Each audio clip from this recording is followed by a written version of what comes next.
Non meno di 3.000 persone sono attese alla 3 giorni di Longarone in occasione delle manifestazioni di protezione civile organizzate nel 50° anniversario della tragedia del Vajont.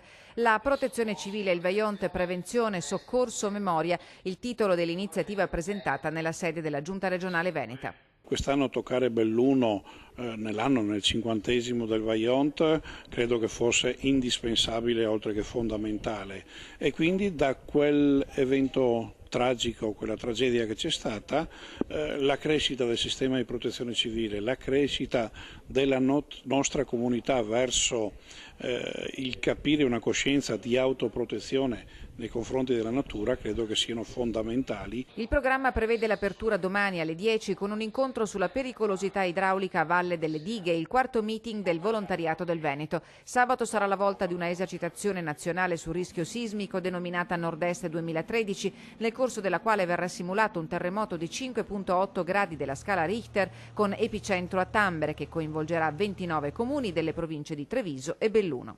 È un'esercitazione di pianificazione che coinvolge la Regione del Veneto, Friuli, Trento e Bolzano come province.